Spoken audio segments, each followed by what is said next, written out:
Good evening, everyone. Presentation on finding other hams in your area. I'm Anthony Luscre, Kilo 8 Zulu Tango. This is my contact information on my website, and you'll be able to access this document at tiny.cc/findar or by shooting the QR code. I'll also have that available at the end of the presentation. This is part of a series on enhancing your local amateur radio club, and you can join us live via Zoom for future sessions in this series, or you can view the recordings on RATPAC's YouTube channel. Anytime you see this font, that means there's a link you can click on to go out to that link. As far as finding new hams, we're going to be talking about two different things: finding individual amateur radio operators and finding amateur radio clubs. As far as finding hams, we're going to be looking at QRZ.com, search capability plus the grid mapper. We're going to be looking at a site called Ham Info. We're going to look at the FCC ULS search functions, and also the ability to request a members list from the ARRL. We'll put that on hold though, and we'll jump into looking at finding clubs in your area. And I have 3 links here that'll help you find a club in the United States, around the world, or in the United Kingdom. So we're going to talk about searching for ARRL affiliated clubs using the ARRL's tool, the QRZ Radio Club database, and the RSGB Club Finder. And again, these are the links you can click on to get to those particular sites. We'll cover them one by one for you though. First one is the ARRL affiliated club search tool. It's available on the website. One of the things you need to be aware of, it only lists ARRL affiliated clubs. So if a club is not affiliated, they will not show up on this listing. You do not need to be a member of the ARRL to search the list. It's searchable by keyword, zip code, and distance from that zip code, city, state, ARRL division, or ARRL section, or something they call tag, which they don't tell you anywhere what it is, but I'll explain how tag works, or at least how I think it's worked using some experimentation. You can also choose to download your results as a CSV file, an HTML, or TXT file. And you notice it's at the bottom of the screen. This is a little screenshot, and at the bottom of the screen you'll see where it says HTML, CVS, and text. That's where you choose if you want to download this material. And I'll show you how you might do that. This is a typical search. I put in a zip code, my local zip code, and I put in a 25-mile range, and it resulted in 25 clubs. It lists them page by page. There were 8 on each page, so you have to click through the pages. They don't sort in order by distance, and they don't sort in order by alphabetical name. So I'm not sure how they sorted here, but it might be zip code number. I'm not sure what it is, but in my area, I'm lucky to have 25 clubs within 25 miles. What I did is I searched for my local club, and this is it right here, the Cuyahoga Falls Amateur Radio Club, just to show you what a typical listing looks like. It has the call sign of the club, something they call the annual report date, but that's not truly what it is anymore. It's actually the date that this information has been updated on the website. So when you see a date that is long in the tooth, that means that someone hasn't been updating the information on the ARRL website. And I'll show you how you can do that if you happen to be the person in charge for your club. It'll have the meeting location, the section, the ARRL section. It's in Ohio, only has one, so it's the Ohio section. And it shows the date of affiliation for the club. We happen to be around for quite a while now, back to 1940. And it has something called specialties. And these are different things that you choose when you're setting up your club page for the ARRL. These also seem to be what they refer to as tags in the searching. So if I would put in contest in there, it would only find the clubs that list contest in their specialties. There's also special services that are offered by the club, club newsletter, license classes, general hire class licenses, Hamfest, etc., etc. There's a lot more on this page. I've cut some of it off. On the side here, they have the contact information. They have the club name, Cuyahoga Falls Amateur Radio Club, the club call sign, the contact person, which happens to be me, and a daytime phone number. Also an email address for the club. There's a bunch more information talking about the club, but then down at the bottom of the page, it has the club officers. If the person has uploaded a picture to the ARRL website, the picture will show up there. If not, it will not show up. But these are linkable links that you can click on. You can also upload a graphic or more graphics, pictures for your club, and you can also have documents that can be downloaded that you can have links to there. Once you look up your local club, make sure that your club's listing is up to date. Now that may or not be your responsibility, but make sure someone in your club knows that they need to update this on a regular basis. You want to make sure that it has accurate meeting time and place, a club web address, which is really important. And you wouldn't think that changes very often, but I noticed quite a few club addresses that are on the ARRL search site that are no longer there. Club officers, contact information, etc., all needs to be updated on a regular basis. And the way you do that is you follow the little instructions on the website. And this link will actually take you out to the document that tells you exactly how to do this. I'm going to give you the abbreviated version here. But basically what you need to do is you need to log into your ARRL account first, then do a search for your club. Once you find your club in the search, you'll notice that there's now a little white edit in the upper right hand corner of the page. When you click on that, that'll give you access. If you're the person designated to be the person to edit this, you will get access. If you're not designated, you won't see the edit there and you can't do that. So that only shows up if you're the person listed as the contact person to change that club's information on the ARRL site. But you do need to sign into your account first. That's how it knows it's you. You go to the page for your club, click on the edit button, and then you will get a page that looks like this. It's basically the information for the club. You'll notice that some things are fixed and you can't change those. Those are generated by the ARRL. When I would update, if I update this information or put a new annual report date there with my update. But the things that you do see in the boxes, you can change. So you can choose when your officer date of election was, your location, your times that you meet, and so forth. There's more on here, but I couldn't fit it all on one page. One of the things you can do is there's a section on the page that you can actually use HTML on. So it has a little HTML editor for the club description. So you can put links in that, such as a link to your club website, club information, etc. Another area on this checklist is these little check boxes, and I am pretty sure this is what they use for the tag information in the search capability. But basically you choose the ones that your club offers, you leave the other ones blank. Anyone's club out there still have a packet radio BBS running? I don't know, a lot of them do, but that's one of the things you can choose. The information on the contact person, club address, etc., and all of the officers is included here. Now the officers include the president, vice president, treasurer, secretary, and the newsletter editor, whether they're an officer or not in your club. Once you're all done, you click the submit button and it updates the information and it will keep your page up to date. So any questions about the ARRL club search facility, and I'll actually go through it real quick here to just show it to you while we're waiting to see if there's any questions on that.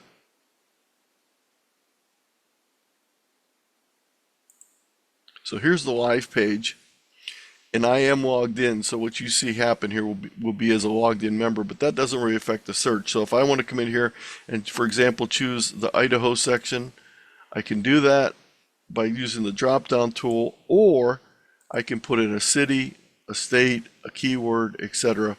I'm going to put in the city of, I don't know, we'll put in, well, actually, we'll choose a state. We'll choose a small state so there won't be many clubs. We'll choose Vermont. We'll search, and it'll show me the clubs in Vermont. Now, if you put more than one piece of information in here, be very careful it doesn't conflict, because then you'll get nothing.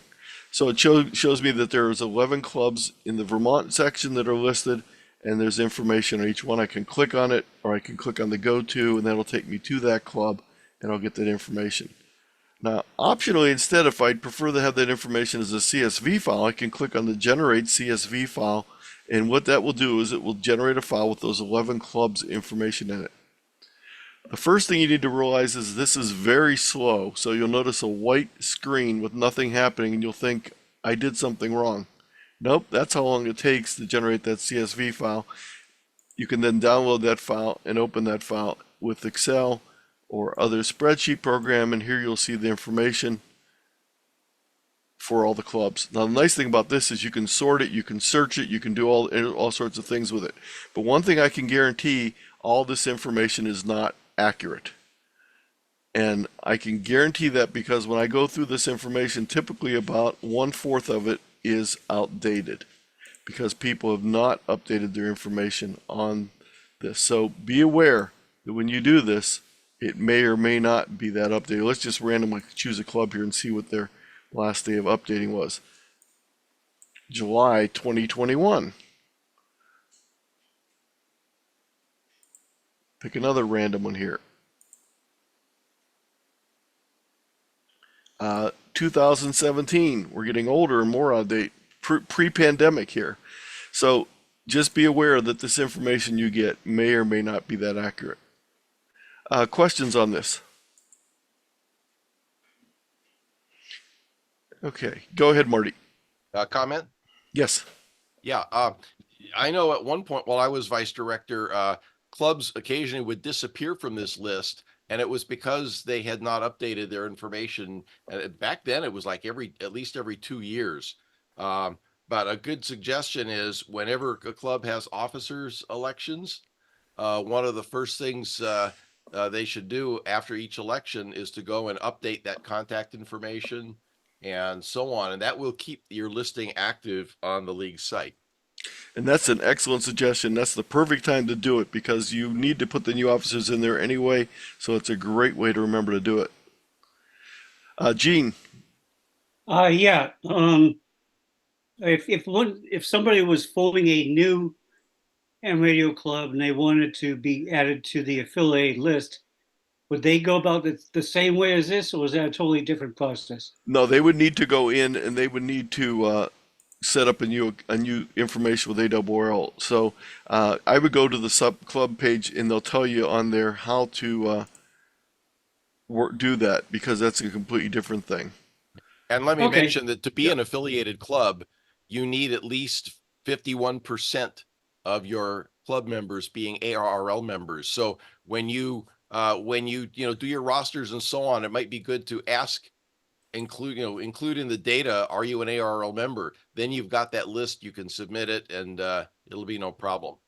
So on the search page, if you click on the bottom where it says affiliated club resources, you'll find the application for affiliation. And when you fill that out, that'll automatically get you added to this list and get all that information updated. So you need to go through this affiliation process to get on the list. All right, thank you very much. You're welcome. Okay, so let's go.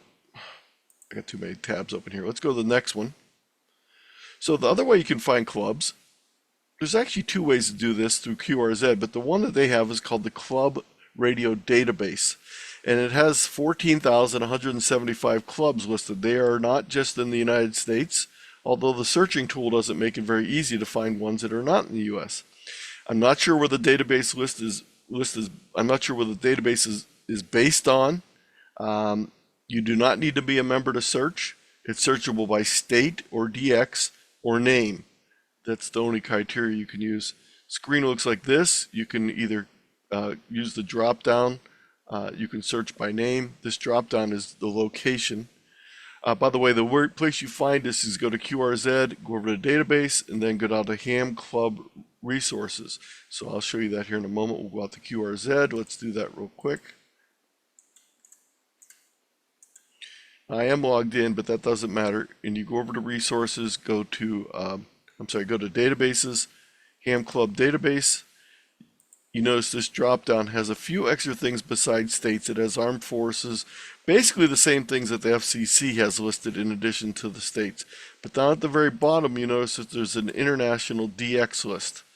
And when you do that, it brings up this list, which is pretty long, but there's no way to separate it. So I'd say that your best friend here is probably a Control F and search within the page and hope that what you're searching for happens to pop up. But as you notice, the names don't necessarily indicate the locations, so it probably is going to involve quite a bit of time searching if you're trying to find a club that is a DX club. Now it's a little bit easier if you're looking for a club in the United States. You simply pick the state you want, and it lists all the clubs in that state. Again, Control F may be your friend because there's quite a few of them here.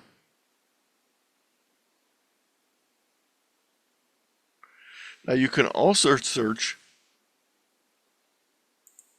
by name. So if you have an idea of the name of the club, it makes it a lot easier to find it. So I know my name of my club has Cuyahoga in it. I'll click search, and it shows me that there is actually 4 clubs with the word Cuyahoga in them. I've clicked on one of them, the Cuyahoga Falls Amateur Radio Club, which is mine, Cuyahoga County Skywarn, and the Cuyahoga Amateur Radio Society, also known as CARS. These are all my area. Now I'm curious if you search and you put in a zip code instead of a. Nope, that didn't work. Let me try another one.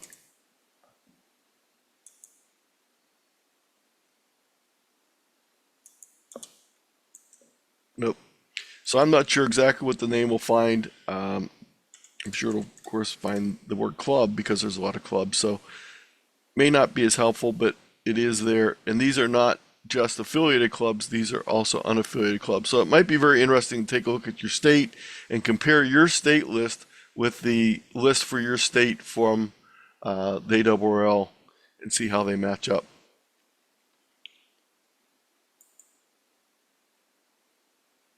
So here's the searches I just did. I just showed you this is the information. Now, the information you get at the very end of this process is not very exciting. It is simply a little box with the link to the radio club. It has one URL, and that's pretty much it.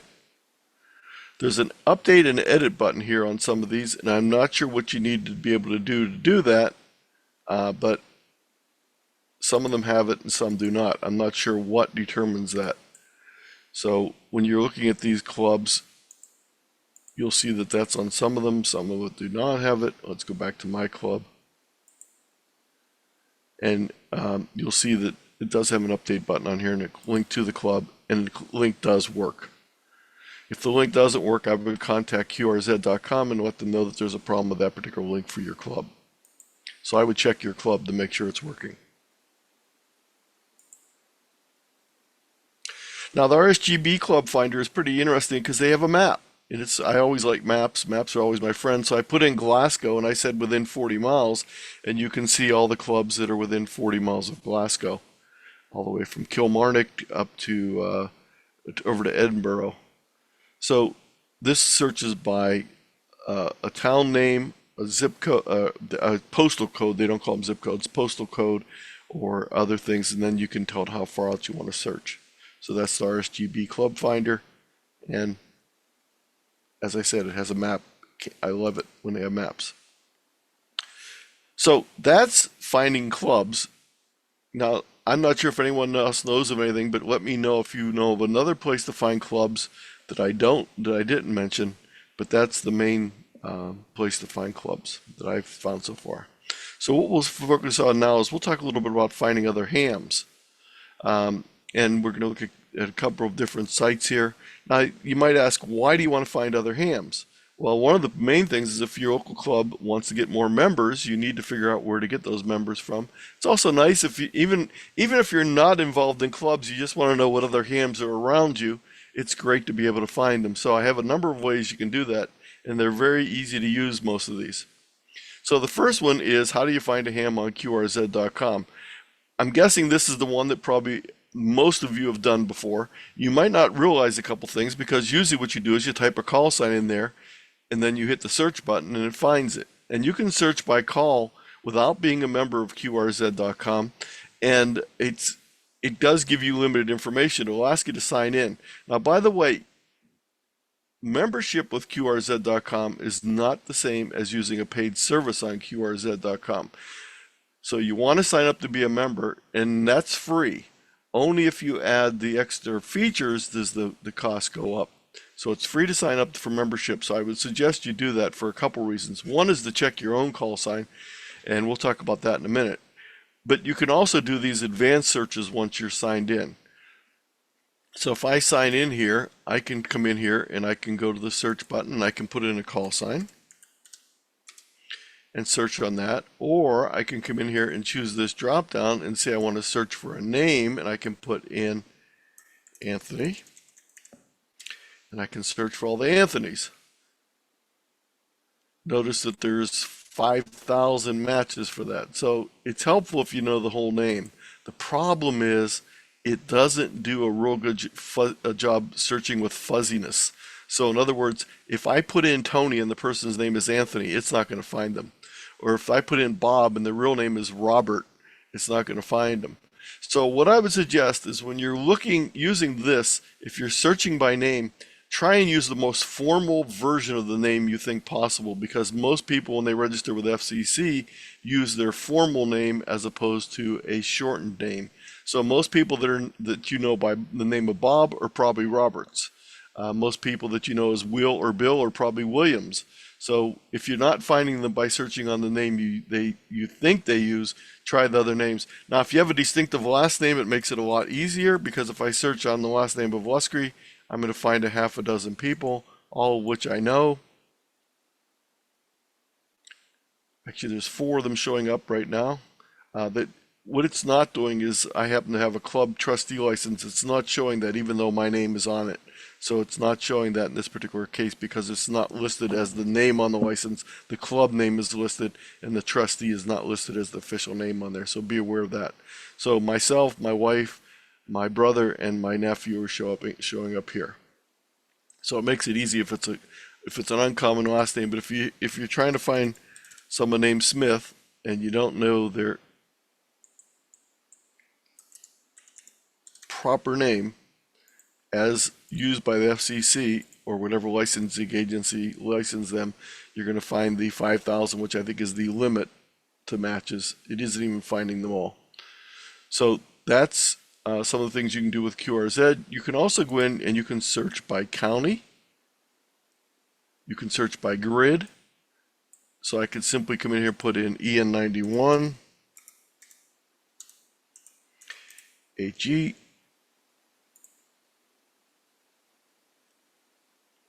and I will see all of the 64 hams in EN91HE.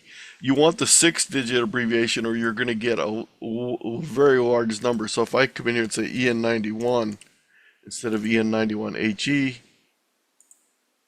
and search, you're going to see that I get 4,999. Again, I think we're bumping up against that 5,000 barrier there, so I don't think that's an accurate search. Anthony? Yes. Yeah, another quick thing on the alpha search.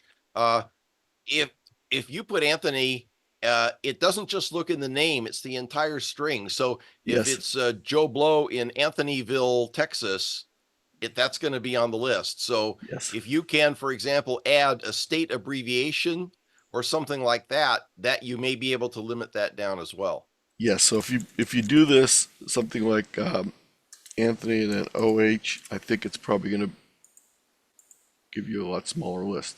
Yeah, see, there's only 184 matches for Anthony with an OH. So these are basically the Anthony's in Ohio or someone whose name has an OH in it.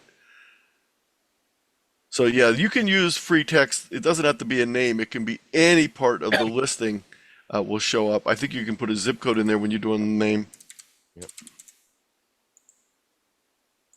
Or a street name. Yeah. So here's all the hams in my zip code. There's 176. That's about right. So it does work very well. Now, one of the things about using QRZ is when I choose one of these people, of course, I pick someone whose license is expired. Let me choose someone I know that I know their license is expired. If I'm logged in as a member, I can hover over this little thing that says use mouse and it'll show me their email address if they've registered one. Now, I mentioned a little earlier that you want to sign up, and when you sign up, you get this thing on the end of your page here that will be your call sign, and that is you get a page. You can create anything you want in here, including text, embedded uh, apps, like these little apps to search for the last time I've worked someone, and pictures, etc. The other thing you get is when you go here and go to the edit button, you can see all the things you can edit for your page. You don't have to do anything other than just join. You don't have to pay anything to do this. And the one thing I would suggest, if you do nothing else, go in and click on the update the basic call sign data. That has the name, and you can choose to have different changes here, but you can't change the area in green because that's dictated by the FCC. But what you can do is you can put in aliases, comments. You can also put in an email address. That's the way email addresses show up. So you have to put one in for that to work. Also, the thing you probably want to check is check your county to make sure it's correct, because that can be read wrong sometimes if the postal code is read wrong. Also, check your grid square that they're listing you as, because sometimes the grid squares show up wrong because they're looking at your local post office as opposed to your actual address. So you want to check all this information at the minimum. And it's very easy to sign up on QRZ. You click on there and there's a thing that says you want to join, and you go through the process. It's very simple.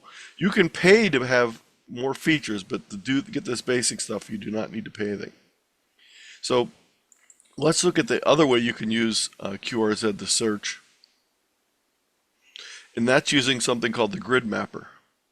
And the grid mapper is under the resources section, and I'll click on grid mapper, and I'll actually just go out and show that. I always do screenshots in case I don't, for some reason, have access to the particular site. But if you go over to resources and click on grid mapper and put in either your longitude or latitude or your 6-digit grid square, EN91HE.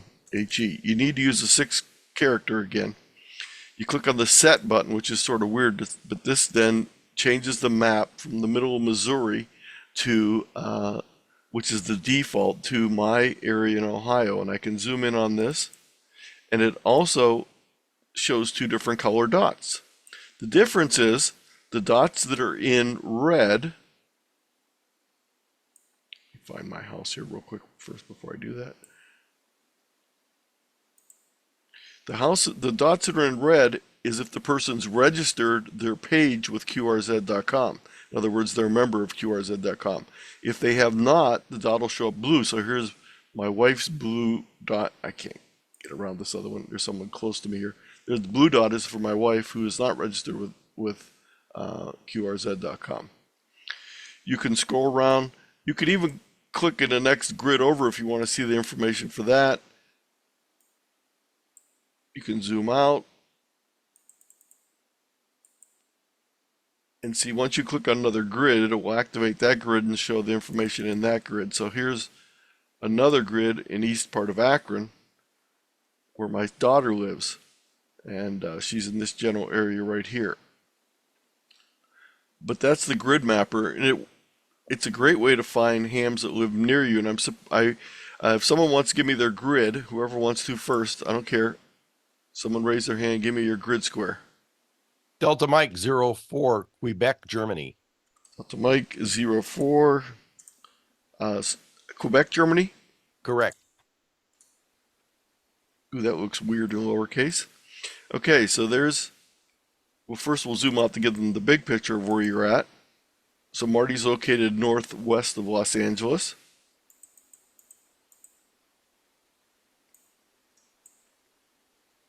And again, you can see a large number of hams in that particular area. And you'll be surprised to find someone probably in your neighborhood that you might not even realize is there. Now you can just click right on the dot, and you can click on that and it'll take you to their QRZ page.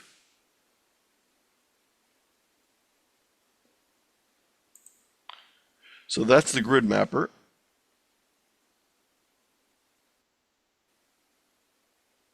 Now this site, Ham Info, from tetranz.com, is a private site that this gentleman's done. And this site lets you create maps based on a call sign, a grid square, a zip code, a street address. Very similar to the one we just saw, but it lets you customize it without being just a grid square. Also, if you have an account with this organization, you can actually download the information very similar to the way you can download the information from the FCC. If you're interested in that, contact Ross and he'll set up an account for you. He did for me. But this is what it looks like. You go out here, and normally this login only works if you have an account. So don't worry about that. You don't need to log in. But you can choose something like a grid. Instead of a grid square, you can put in a zip code. Click on Show the Map. It will show you what grid squares are there. So that's a good way to find your grid square if you don't know your grid square. You see EN91 is in there. I'm actually over here in this corner of it where it turns into EN91 HE instead of GE. But this is basically my area. And you notice that particular zip code has 5 or 6 different subgrids in it. So it has EN91, HE, HD, GD, GE, and there's actually a couple more because this actually goes into GF, HF, and down here. So this is 44224, which is the city of Stowe, Ohio. Someone besides Marty want to give me a zip code and we'll find hams in your area. Charlie, November 85. Mike. Actually, give me your zip code, not your zip code instead of your grid. 97124. So now, what was the grid square? Charlie, November 85, Mike. Okay, so it's this grid square right here. But see, this is the nice thing. If you don't know the grid square, you can use the zip code, and you can find the grid square also when you're doing that. Our city has 2 zip codes, so you have to go in. Yeah. So you can also use that, to find different portions of your town. So this particular area is very ham-free right here. I'm not sure why that particular area is less ham infested, but also remember, if it's not, when you move the mouse around, these will redraw. So there's some things in that. So that's haminfo.terranz.com. And you can also do a street address. You can do a call sign. And that again will show you your grid. It'll show you information. It's pulling this information from my licensing information. So it has my license. It has my club that I'm the trustee for, and it has my wife's information because we're all at the same location. So we'll do Dan.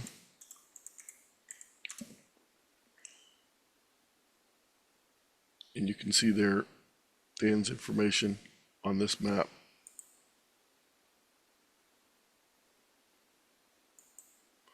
Now, if you do sign up and talk to Ross and sign up, you can actually download this information not just as dots, but as a CSV file that you can manipulate.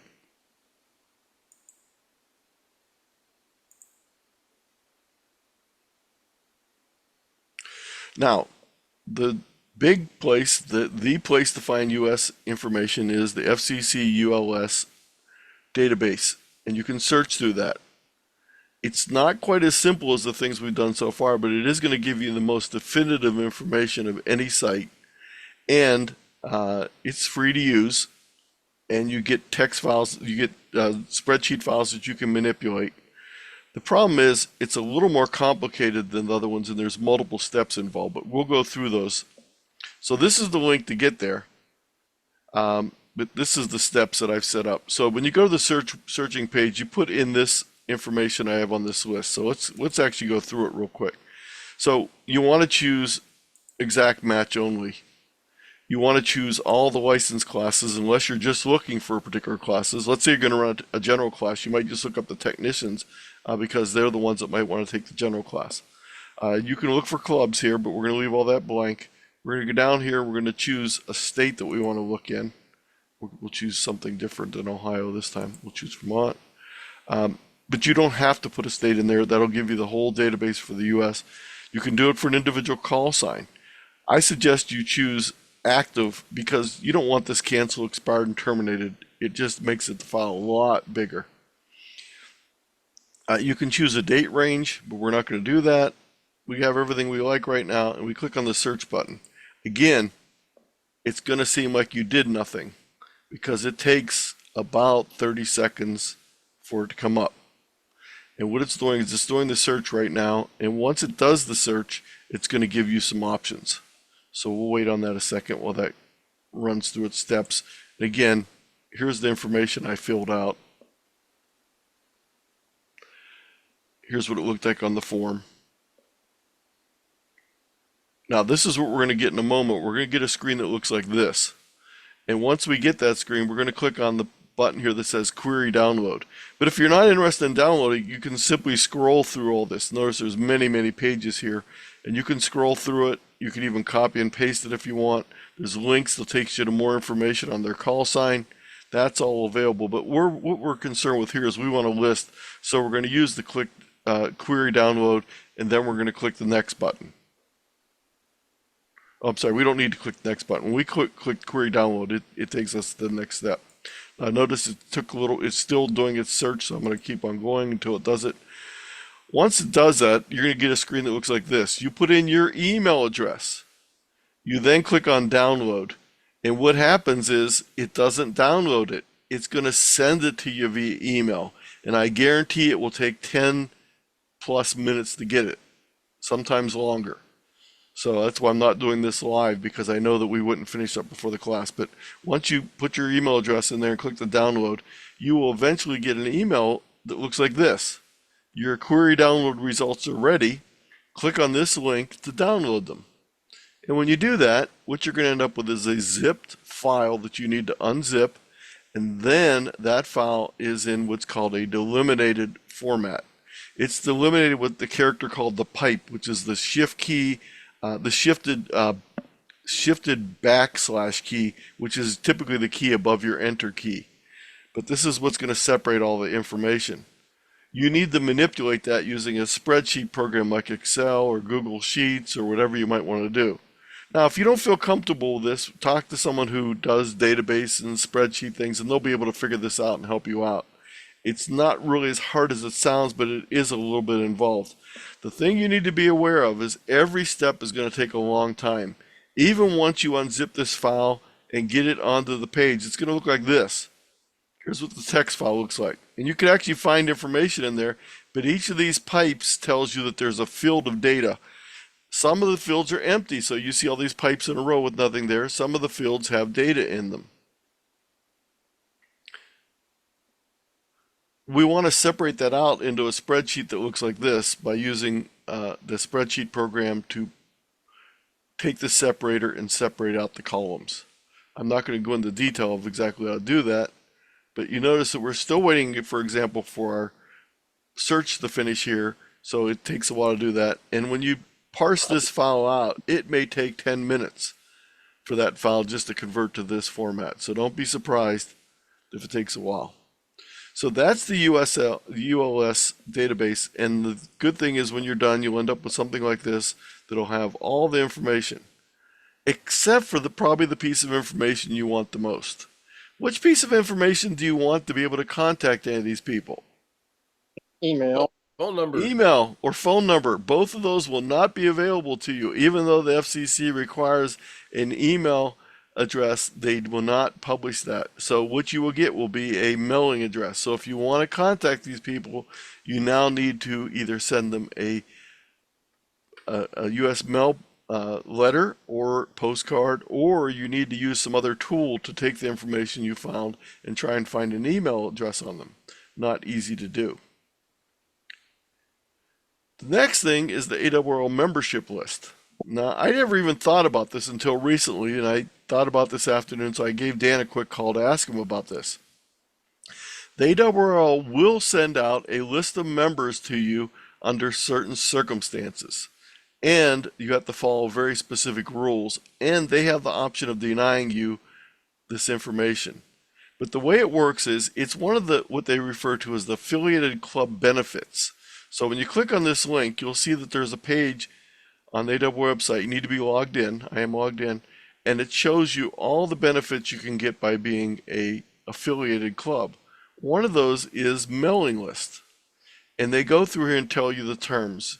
They basically say if they're furnished without charge, unless you want labels instead of a list, then they charge you for the labels. These lists can be provided in Excel or text formats. Mailing labels may be furnished at cost of production. All labels require prepayment. They do not provide email addresses under any circumstances. Mailing lists may be furnished under the following purposes. Administrative lists are furnished to incumbent division directors and section managers.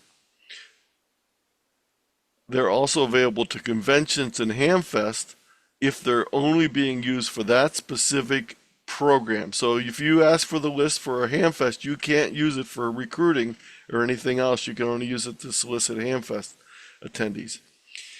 They're also one available for election campaigns if you're running for section manager or division director or assistant director. There's also some other non-commercial uses available. You can do it for club recruitment. What you need to do though is you might wonder, where's the format? Well, the form is right here. When you click on this, it'll show you the form, and you need to complete this form. Oops, I didn't click on the right spot. Fortunately, I have the link for you right here to click on, and it gives you this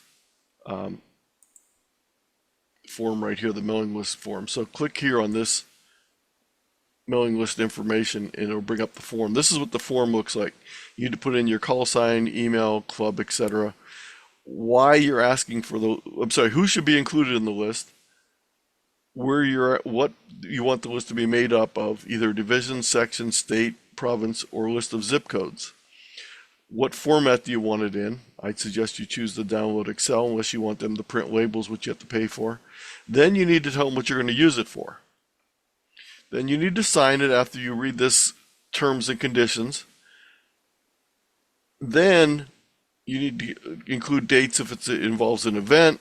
Then you'll notice it has to be approved by the CEO, the CFO, before it can be done. So obviously, when you send this in, you may or may not get a yes, you may get a no. So, and it will only be ARRL members. It will not be hams licensed in the US, it'll be membership only.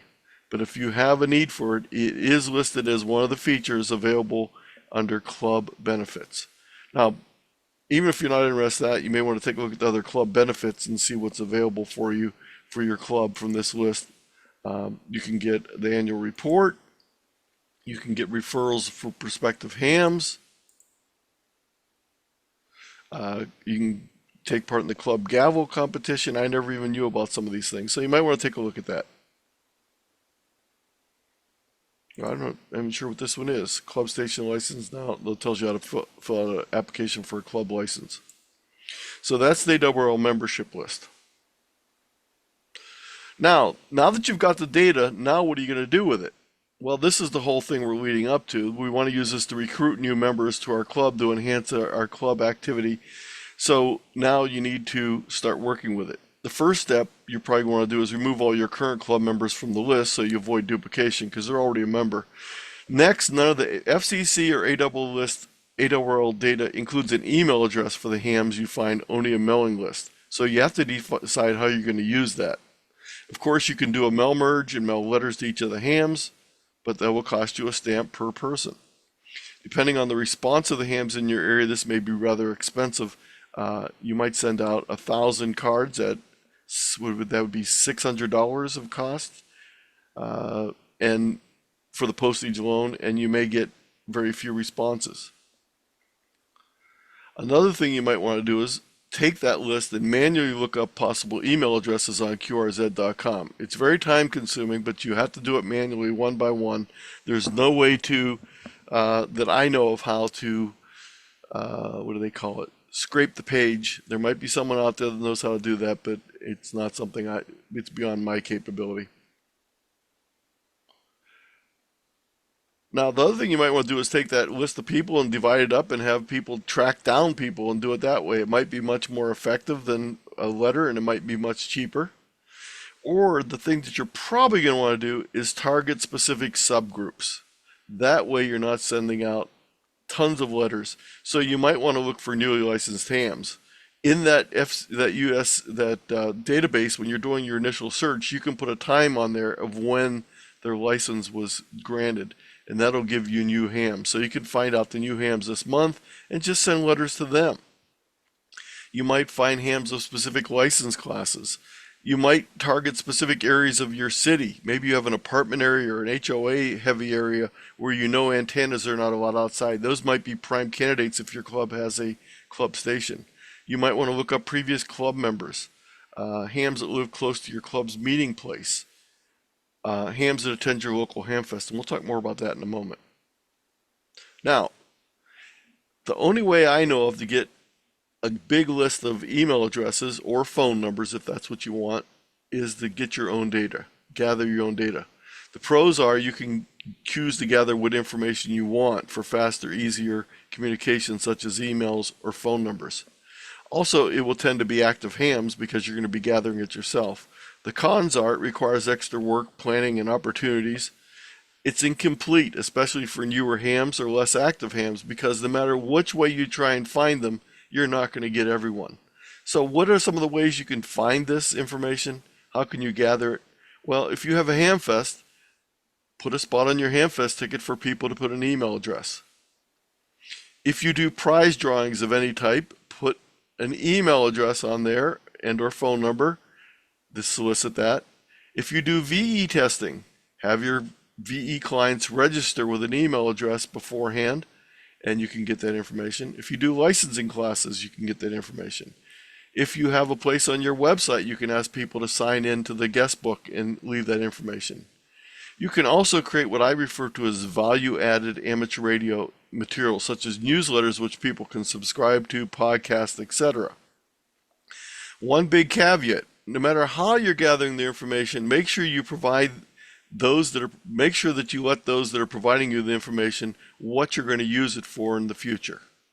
So if you're doing a Hamfest, make sure on your flyer for your Hamfest you say that information gathered on prize tickets may be used to solicit future members. Don't surprise people.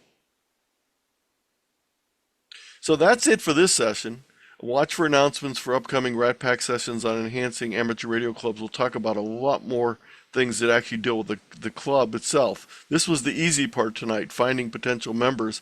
The hard part starts in the next sessions that we're going to be doing.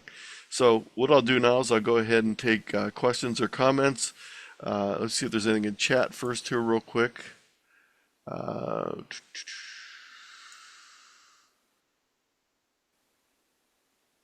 Yeah, we'll talk a lot more about this. Jed said clubs have to offer something for hams to keep their interest, so we'll be talking about those in the future sessions. To make a mailing list, look for recently renewed families of 2 or 3 members. A letter only costs slightly more than a postcard. By the way, no matter what you send out, I would strongly recommend that you keep it simple and you direct it to your website or you direct it to a document that you can constantly update. So that if someone finds that information a month later or a year later, it's not going to be outdated. So questions, comments, let's see, we got Dennis first there. Go ahead, Dennis. Shane was up there first. Okay, I didn't see that, so I'm just going on my screen here, so go ahead. Okay, Gene, no go ahead. problem. Thank you, Dennis, for the pass off. Another way to look up, and if you know the ham radio call sign, is to just basically type that call sign into your favorite search engine, and there's going to be a lot of information that comes up related to that call sign that maybe and maybe not that holder of that call sign doesn't want out there. And on that, you can always type in your call sign into a search engine to see what's out there on you based upon your call sign. Yeah, if you're doing them one at a time, yeah, there's a lot of ways, but to do a big list, it's kind of impractical to do it that way. But if you have once you get that list from the FCC, you can use that and you can do searches on those to see if you can find an email address. I would start with qrz.com because it's a lot more likely to give you an email address than something like Google would, but I would do a couple things. I'm not sure who was next. Go ahead, Dennis. Yeah, I dropped my hand and put it back up. One thing I tried to catch you when you were talking about QRZ and the grid map. There's another way to access that I think is a lot easier than using that pull down menu. Is if you're on, let's say like you want to see who's around you. If you look up your call sign, go to detail and go to the map. Yes. Where it says show on map, and at the bottom of the map, it says show on grid map. If you see down there, so you see down at the bottom of the right at the bottom of the map, it says explore on ham grid map. So you just click on that, and that brings it up. That brings it up very easily if you're already on your page or on a page you want to look at. Okay, very good. I didn't know about that. Thank you. I knew Yeah, about the map, but I use that all the time. That's a real slick way to go. Yeah. By the way, just other things you can do when you sign up, again, without paying anything, you can have your logbook up there so people can look up their contacts. You can have a web page where people can leave information. You can get awards. There's a bunch of things you can do. And I cover this in a presentation called, one of my presentations, if you go to tiny.cc/KZT and you go to a presentation on QSLing, it gives great detail on how to join QRZ and how to do all the things on it. So it's under my one on QSLing. QSLing in a digital world. Next. Well, it looks like Paul's up next. Well, hello. Can you hear me? Yes. Oh, okay. Yeah, just before COVID, I did this in December. I looked up people in my area. I looked for recently renewed licenses, and I looked for 2 to 3 last names, same address. And I sent out about 30 letters. I wrote a really nice letter, I didn't keep it simple, but it was about a page or so long, just asked them for help. But I also included, since I know you can get 5 pages for 1 ounce, I put in some information on local repeaters and some other friendly information. I got about 5 or 6 letters back, about a 20% response. I also happen to have a lot of stamps left over from my late wife. She would collect stamps, but some of the stamps got bent and weren't collectible anymore. So I used, really nice stamps. So they almost had to look at it. It didn't say, bulk rate or something. And we did get some free computers out of it. Somebody donated some nice 12-volt computers. So, and another group in our area did this. They wrote a postcard and had people respond to a local emergency response fair. So you just have to put your creative cap on and give them a place, like you said, to respond to. I think I gave them my address and phone number or whatever, because I didn't care about that. But it can work if you keep at it. Yes. And you mentioned, I'm going to mention a couple things that you mentioned there. Bulk mail. A lot of people think, well, I'm going to be able to do this really cheap by using bulk mail. Just remember, if you are going to use bulk mail, that there's a bunch of things you have to do to be able to use it. You have to have things sorted in a certain way. You're pretty much going to have a printer handle all your letters to get them ready for bulk mailing. So it's not as simple as you think, and it's definitely not a very good idea if you're doing just a few. I'll be talking about this in one of the later sessions, but just as you mentioned, having something like this, we have this little thing we use. It's a guide to our club repeaters, what frequencies are on, how to program radios, and we even have an electronic database on here of instructions for programming your radio for our repeater, depending on which radio it is. And every time we find someone that has new information, we add that to the list. Yeah, Paul. I didn't suggest bulk mail. I went opposite of that. I went handcrafted. Yeah, I think you're much better off that way in a lot of ways. Some funky looking stamps, and I wrote a nice letter. And I had people write me long letters back, which was nice. Yeah. But we'll be talking about some of the things you can do with that letter to help it when we go through our next session. Other questions, comments? One of the VI? things, Go ahead, Marty. Yeah, a couple things. First, if you've got a modest sized batch of call signs and you can't find email addresses for them, especially if they're not brand new, you could try just their call sign at ARRL.net. Now, I don't know how long the league is going to continue that forwarding service. I've heard rumors that that may go away, which would be a shame. But, and also, obviously you don't want to do this for, a list of, 1,000 people, because your ISP will probably tag you as a spammer. But if it's a modest group and you can't find emails for some of them, try at ARRL.net, and that may actually net you a few folks. Secondly, I know there are, well, you were talking about using the ULS database to find new hams. One of among the fields you can specify is the date of issue. So you may find some recent ones that way, although those could also be renewals, but you sort those by call sign. And of course, you find the sequential call signs, by definition, they're the new folks, but it may help weed out a little bit. Take everybody who's been the license issued in the last, 90 days or something. At least you won't get half the universe on your list. And finally, in terms of outreach, once you do find some of these folks, my wife is an NTS operator. She's KJ6CNO, and she often, well, actually twice a week, she picks up messages often generated for new hams by a couple of folks around the world. And she uses those when she can deliver them, usually by phone. She uses the offer of a summary of activities going on in their area. And she will send them, here are the Aries meetings, here are the club meetings, here's where, if it's near field day, you should go and visit these field days. And if you'd like to give me your email address, I'll only use it for that. I will send you this thing that actually is appropriate for your area.